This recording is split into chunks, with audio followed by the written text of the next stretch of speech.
हमरा नाम पूजा शर्मा हो। हम झारखंड से ही। तूनी सब हमर शो देखित रहा और खूब सारा प्यार देत रहा। समझला कि ना। फिर से बेटी हुई है। लोग क्या कहेंगे? क्या कहेंगे लोग? कुछ भी तो नहीं। यही कहेंगे कि देखो फिर से घर में लक्ष्मी आई है, ढेर सारी खुशियां लाई है। क्या हुआ? खेलते खेलते गिर गई? अरे, ये तो लड़कों का खेल है। क्यों खेल रही हो? लोग क्या कहेंगे? क्या कहेंगे लोग? यही कहेंगे कि लड़की के जैसे खेल रही थी, लड़की के जैसे गिर पड़ी, फिर लड़की के जैसे आंसुओं को पोंछकर फिर से उठ खड़ी हुई। टेलीविजन की संस्कारी बहू अब दिखेंगी एक नए अंदाज में। Pooja Sharma is back after 7 years with Jhanak, और इस बार उनकी कहानी भी नई है और कैरेक्टर भी। तो hi Pooja, welcome to India News and News X, and how are you feeling today? Hi, I'm feeling very well. I had an amazing lunch, so yes, I'm in the best of mood today. तो चलिए शुरू करते हैं। तो मेरा पहला सवाल आपसे ये है कि झनक में आपका रोल कांका काफी इंटेंस और डिफरेंट है। तो आपको क्यों लगा कि ये शो और कैरेक्टर कमबैक के लिए परफेक्ट है? तो कनका का कैरेक्टर इतना स्ट्रांग था, मैंने काफी टाइम के लिए ब्रेक लिया था, जैसा कि आप जान रहे हो। तो टेलीविजन में वापस आने के लिए आई रियली वांटेड कि कुछ ऐसा किरदार आए कि करने में बहुत मजा आए उसे। और जैसे ही मुझे कास्टिंग वालों ने मुझे ब्रीफ दिया था इस शो के बारे में, इस कैरेक्टर के बारे में, तो सुनकर ही ऐसा फील हुआ कि this is the role and करने में मजा आएगा। there's a lot of variation to this character, variation in the sense, वो बिल्कुल कैरेक्टर वाइज फियरलेस है। और negative character, again I have enjoyed playing negatives more than the positive, because positive करके मैं रोना धोना भी और ग्लिस लगाना भी बहुत सारा, वो भी बहुत दिनों तक किया है मैंने। बट जो मजा नेगेटिव में करने में आता है ना, इट्स टोटली डिफरेंट, और वो जो क्रिएटिव सेटिस्फैक्शन आपको मिलती है। सो वो सब अगर मैं कंसिडर करूं तो कनका का कैरेक्टर जो था वो बहुत ही फियरलेस और बहुत ही मतलब मुफट नहीं, but at the same time वो गांव की गुंडी भी है, नक्सल ग्रुप की संगठन की मेंबर है। तो बिल्कुल दबंग है ये तो। तभी मुझे लगा कि जब टेलीविजन में अभी वापसी करना चाह रही हूँ और ऐसा किरदार सामने से आ रहा है, तो मेरा करना और टेलीविजन पे वापस आना तो बनता है। तो आपने बोला था कि ये रोल आपके रियल लाइफ एक्सपीरियंस से समवेयर कनेक्टेड है, तो थोड़ा आप बताएंगे कि कैसे इन्फ्लुएंस किया? सो ये जो नक्सलाइट कैरेक्टर है, बेसिकली वो झारखंड और बंगाल का जी कहानी जी। है ये शो में, हम्म, झनक में। और मैं ओरिजिनली झारखंड बिहार से हूँ। और मेरे घर पे जो लेडीज हाउस हेल्प्स काम करती आई हैं बचपन से, वो भी ट्राइबल लेडीज थी। तो ट्राइबल लेडीज जी। जिस तरह के कपड़े पहनती हैं, जिस तरह से वो बातचीत करती थी, जिस तरह के उनका बिहेवियर था, और हाथ पे जैसे मान लो वो टैटू गुदना हाँ गुदवाई हाँ हुई हाँ। थी। तो वो बहुत ही सामने से मैंने देखा था, बहुत ही सामने से मैंने नोटिस किया है उनको, उनके साथ टाइम स्पेंड किया है। तो वो किस तरह से बोलती हैं वो सब भी, मतलब मेरा पर्सनल एक्सपीरियंस रहा है कि आई नो एग्जैक्टली कैसे वो लोग मतलब रहते हैं, और रहन सहन कैसा उनका। तो जब ये हम्म, कनका का कैरेक्टर आया तो ऑनेस्टली कई लोगों ने मुझे बोला कि यार ये तो ग्लैमरस है ही नहीं, ये तो बड़ा अजीब सा लग रहा है दिखने में। और मैं उतनी खुश, मैंने कहा तो और मजा आएगा, डी ग्लैम लुक है। हाँ। एक्टिंग पे ध्यान दूंगी, कितने सारे नेचुरल। ग्लैमरस रोल्स मैंने किए हैं। हाँ। सो बिल्कुल मेरा ऑपोजिट था, मतलब outlook towards the whole thing, कि कितने सारे मैंने ग्लैमरस रोल्स किए हुए हैं, पॉजिटिव रोल्स भी किए हुए हैं। बट ये कैरेक्टर ऐसा था कि like now as an actor मुझे लगता है कि एट दिस हाँ। स्टेज अगर कोई अच्छा किरदार है तो करने में मजा आता है। तो उसी तरह से जैसे ही कनका के बारे में मैंने सुना कि भाई ये ट्राइबल वुमन है, और यूपी बिहार का इसमें बैकग्राउंड दिखाया है, डायलेक्ट दिखाया है, तो मैं खुद ही बिहारी हूँ। तो कहीं ना कहीं मुझे लगा कि when I am a Bihari and I can talk naturally, जैसे मेरे कनेक्ट सेट फील पे कई होता है, सारे, हाँ। हाँ, तो कई सारे लोग जो थे उनको बहुत मुश्किल हो रही थी डायलॉग्स याद करने में।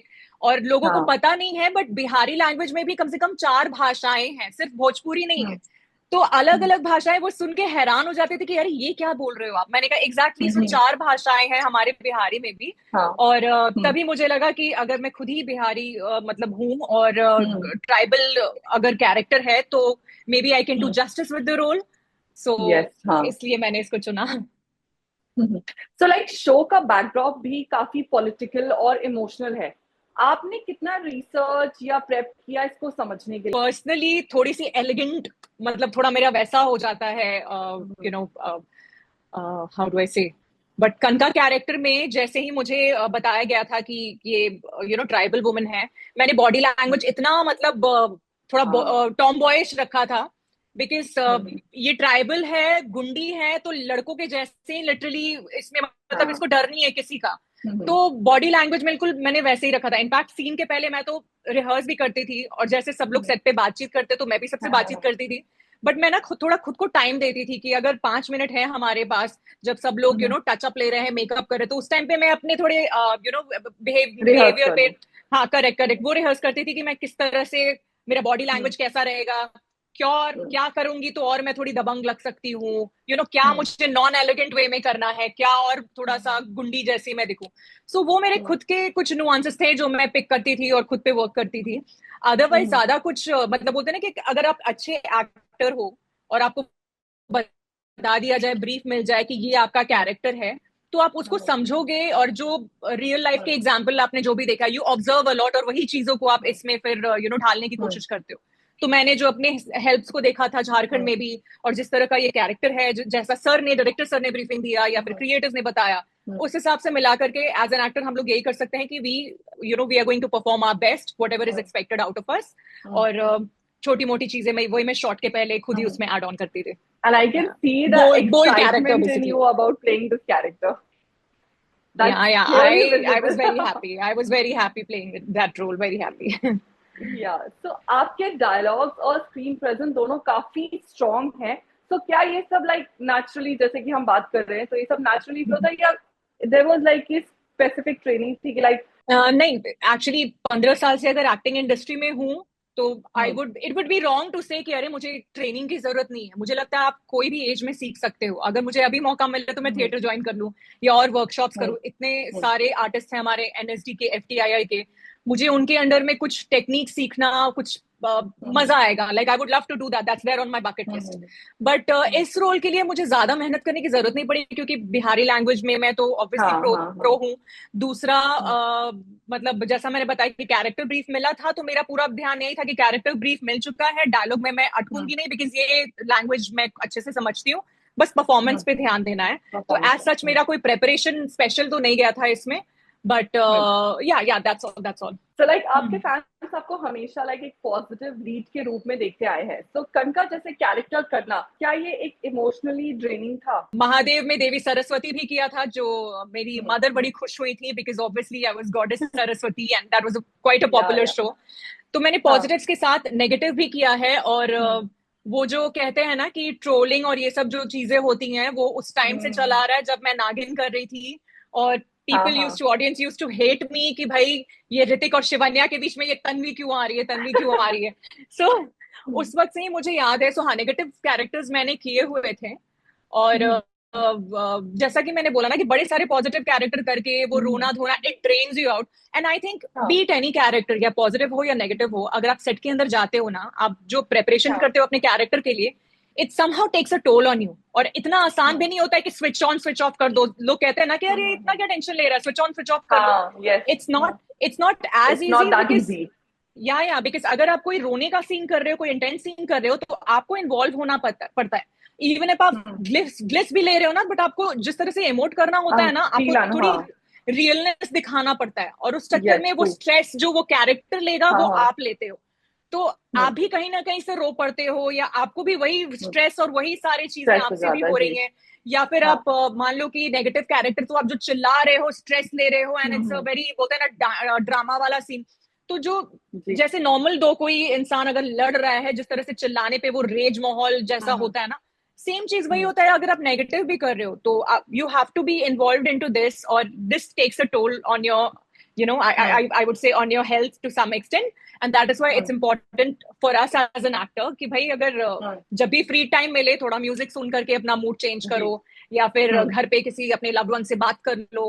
अपनी नीस को मैं कॉल कर देती हूँ अगर वो स्कूल से आ जाती है, तो थोड़ा चेंज हो जाता है, जी। अदरवाइज या बिकॉज 12 घंटे की शूट रहती है, और अगर आप नेगेटिव या पॉजिटिव जो भी कैरेक्टर कर रहे हो, तो कई बार आपको वो ब्रेक चाहिए होता है, या मोटिवेशन चाहिए, या मेरी लैंग्वेज में बोले तो मुझे ऑक्सीजन चाहिए होता है।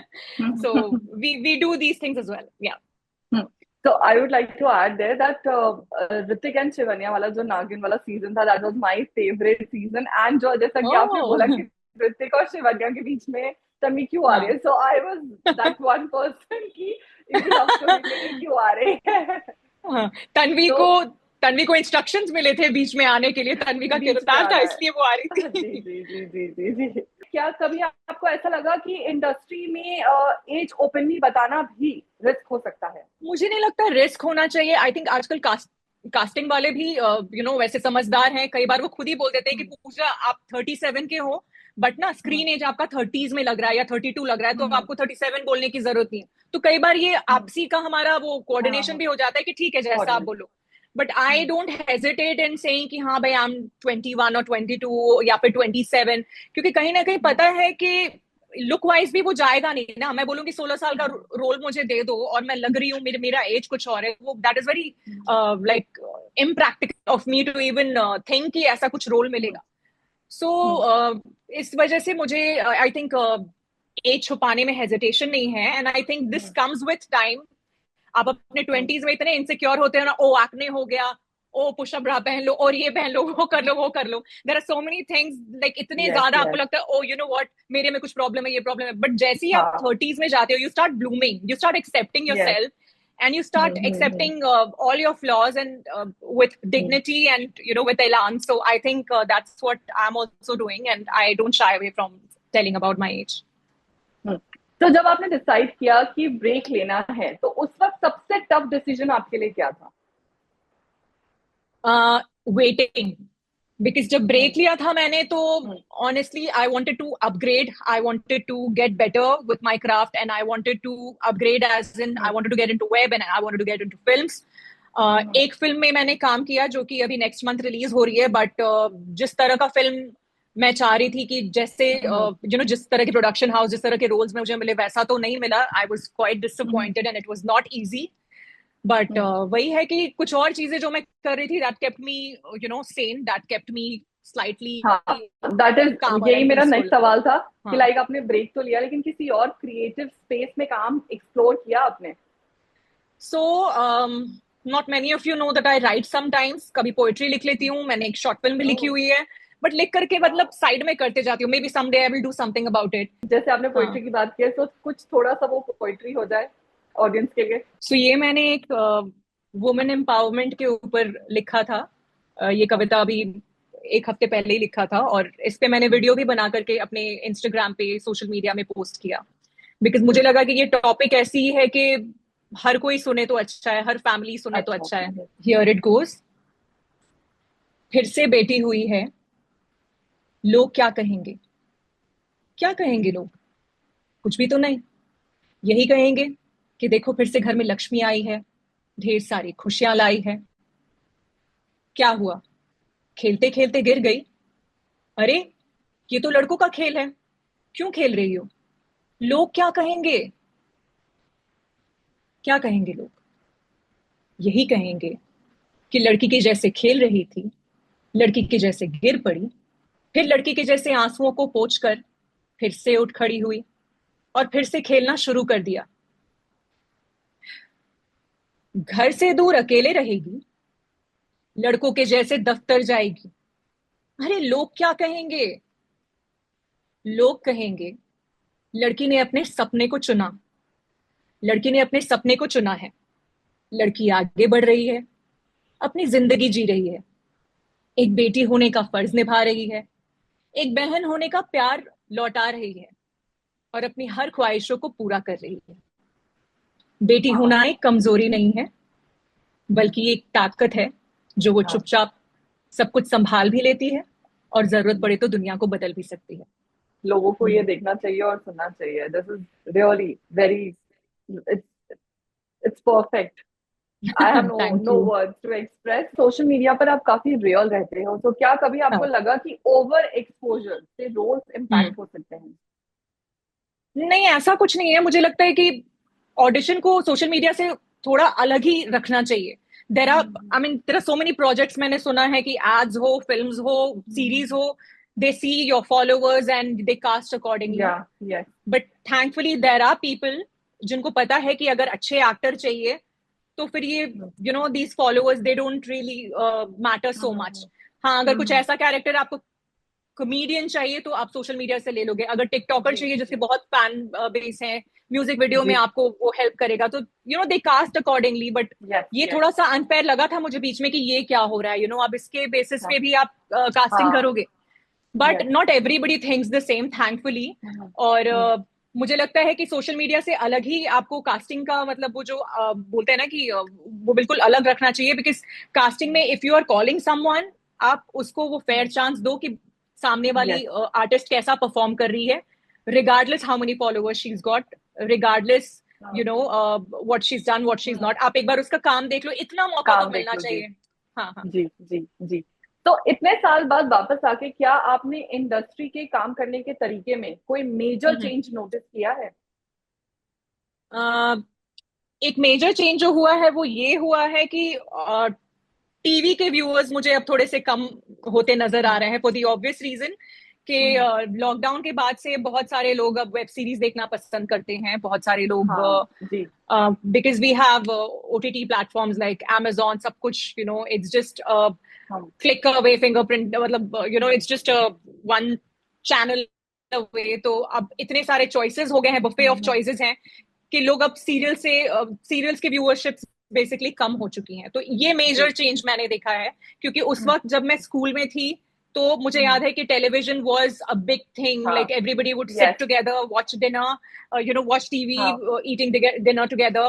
वो एक कल्चर, एक नया ही कुछ उठ के आ रहा था कि भाई हाँ आधे हाँ। घंटे तो खाने के वक्त हम ये देखेंगे या कुछ ऐसा। टीवी बट देखनी है, हाँ। करेक्ट करेक्ट, बट पिछले 10 सालों में आई गेस हमारे जो स्कूल के बाद भी जो कॉलेज जो क्राउड है, वहां से लोग ओटीटी देखना चालू कर दिए कि वेब सीरीज देखते हैं। जी। But having हाँ said that, I तो would say there are still a niche followers and crowd of television जिनको लगता है कि वो हाँ। बोल्ड कंटेंट देखना अभी भी पसंद नहीं करेंगे वेब सीरीज के, और वो आज भी कंफर्टेबल है देखने में, सीरियल्स देखने में। इनफैक्ट मेरे कई सारे जो व्यूअर्स थे जो मेरे टीवी सीरियल्स के, they are not there on Instagram, they are there on Facebook probably. जो मेरे जो हाउसवाइफ, जो चाची भाभी और जो दादीज जो हमारे शोज देखते थे, वो तो सच बताऊं तो आई थिंक वो फेसबुक पे होंगे। उस टाइम तो हाँ। ये इंस्टाग्राम का कल्चर उतना था ही नहीं। हाँ हाँ जी जी, फेसबुक तो was the most yeah, popular. so now it's like the number of followers decide about your popularity। तो मुझे लगता है कि चलो ठीक है, I mean to each their ji. own, और जिसको जो सोचना है। बट ऑनेस्टली मेरे लिए एक्टिंग ऐसा था, काम किया घर आई, और जैसा किसी और का प्रोफेशन होता है वैसा मेरे लिए मेरा एक्टिंग प्रोफेशन है। और ये थोड़ा कई बार ऑब्वियसली बायस लगता है जब लोग बोलते हैं कि फॉलोअर्स के बेसिस पे काम आपको मिलेगा। But I am happy and I am hopeful also कि अगर सही काम कर रही हूँ तो सूनर और later things will align and लोगों की नजर रहेगी आप पर। आगे क्या आपको एक्सपेरिमेंटल रोल्स ओटीटी फिल्म्स या थिएटर जैसे मीडियम्स में भी एक्सप्लोर करने का आपका कोई प्लान है? अभी मेरा जो गांव वाला कैरेक्टर है झनक शो में, वो कम हो गया है compare to how it was last month. So obviously now I am in the look out for a new project. और अभी टाइम मिल रहा है तो मैं फिल्मों के भी ऑडिशन के लिए जा रही हूँ, वेब सीरीज के भी ऑडिशन के लिए जा रही हूँ, और अगर कोई अच्छा शो मिल गया तो फिर I don't mind doing that.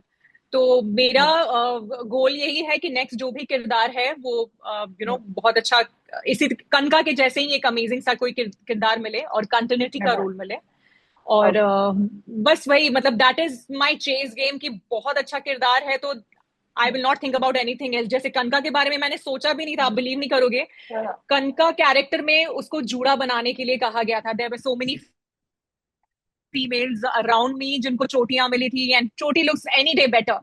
But मैंने किसी भी चीज पे ध्यान नहीं दिया कि चोटी है, साड़ी में बिल्कुल डल कलर्स हैं या ऐसे कलर्स हैं, मुझे कुछ परवाह ही नहीं थी, बिकॉज मुझे लगा मेरा कैरेक्टर, मुझे उस पर ही ध्यान देना है। और ये ब्रेक के बाद मैंने इतने ग्लैमरस रोल्स भी किए थे ना टेलीविजन में कि मुझे लग रहा था कि मुझे लाइक आउटर अपीयरेंस से कुछ लेना देना था ही नहीं। तो उस हिसाब से जैसे मेरा कैरेक्टर पे ही मेरा मेन फोकस था, अभी भी मेरा मेन फोकस कैरेक्टर पे ही रहेगा। एंड आई रियली होप कि जो भी सामने से आए, जैसे अभी मेरी जो फिल्म आने वाली है नेक्स्ट मंथ, अंदाज 2, उस पे मैं जो मेन प्रोटैगनिस्ट हीरो है उसकी बहन का के भूमिका में नजर आऊंगी, और अच्छे खासे सीन्स है मेरे, स्क्रीन प्रेजेंस है मेरे फिल्म में through out. So let's see, at least मुझे शोरील भी मिलेगा लोगों को दिखाने के लिए कि मैंने इसमें काम किया है। और ऑल द अगर बेस्ट। उसके पहले, थैंक यू सो मच। और उसके पहले भी अगर कुछ करने का मौका मिले, कुछ अच्छा कैरेक्टर आएगा तो आई गो फॉर लाइक आपकी ग्लोइंग स्किन और स्क्रीन प्रेजेंस फैंस को बहुत अट्रैक्ट करती है, तो इसका सीक्रेट क्या है behind that natural glow? It. Maybe it's in my genes, maybe हमारे घर में सबकी ऐसे ही थोड़ी कॉम्प्लेक्शन कॉम्प्लेक्शन है, थोड़ी पीचिश। एंड यू नो, एक तो वो बात है कि कई कई बार जेनेटिकली भी होता है कुछ चीजें। दूसरा, बिकॉज आप इस इंडस्ट्री में हो, आई वुड से नॉट इवन अबाउट इंडस्ट्री, आपको अपना ख्याल रखना ही चाहिए। डजेंट मैटर आप कौन से इंडस्ट्री में हो। अगर आप एक आईटी में भी हो, आईटी वाले भी हो, तो सबकी एक रूटीन होती है कि भाई काम करने से पहले सुबह में या फिर सोक ड्राई फ्रूट्स खाया, एक होल फ्रूट खा लिया, खाने में सैलेड खाया, दही खाया साथ में, लिटिल लिटिल थिंग्स। तो ये सब चीजों का मैं ख्याल रखती हूँ। मेरे खाने में कभी नखरे नहीं रहे हैं, बिकॉज मैं हॉस्टल में पली बड़ी बच्ची हूँ। बचपन में till fourth standard I started in a boarding school. So उसमें कोई चॉइस नहीं मिलता था, whatever is there on your plate you have to finish that. So I would say कि मुझे घरेलू नुस्खे ज्यादा अच्छे लगते हैं। जैसे बहुत ज्यादा डी टैनिंग हो गया तो मैं क्या बोलते हैं, वो राइस फ्लावर के साथ दही को मिलाकर या डाल हाँ, दही और हनी को डाल करके वो फेस पैक लगा लेती हूँ, या फिर बेसन के साथ कर लेती हूँ। तो ये चीज तो मतलब जो किचन में जो हमारे जो ये बोलते हैं ना कि ये सीक्रेट्स हैं, this will be there for lifetime, मतलब nothing can replace them, no matter what the trend is going on, ये हमेशा रहेगा and nothing can beat that.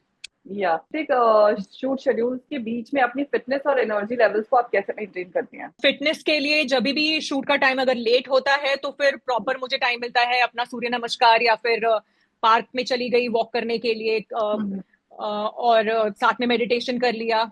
But अगर शूट का टाइम मान लो अर्ली मॉर्निंग कॉल टाइम है, तब तो टू बी वेरी ऑनेस्ट बहुत मुश्किल से कुछ चीजें कर पाती हूँ। बट आई मेक श्योर जब भी मुझे टाइम मिले ना, मुझे सब बैठे रहने की आदत नहीं, आई कीप वॉकिंग। बिकॉज मुझे पता है कई Okay, लोग so ना you are जैसे more खाना खाने towards के बाद ना ऐसे walking बैठ and जाएंगे। yoga. Yes, Yeah, I am not a workout person, but मेरे लिए okay. वॉकिंग करना बहुत जरूरी है। And also I follow certain things, जैसे ब्रेकफास्ट हैवी करती हूँ, लंच भी हैवी करती हूँ, बट शाम के बाद या फिर मैं मान Yeah. लो डिनर स्किप कर दूंगी या बिल्कुल छोटा सा पोर्शन खाती हूँ मैं। एंड डिनर बहुत लेट नहीं करती हूँ। सो ये सब चीजों का ख्याल रखती हूँ मैं।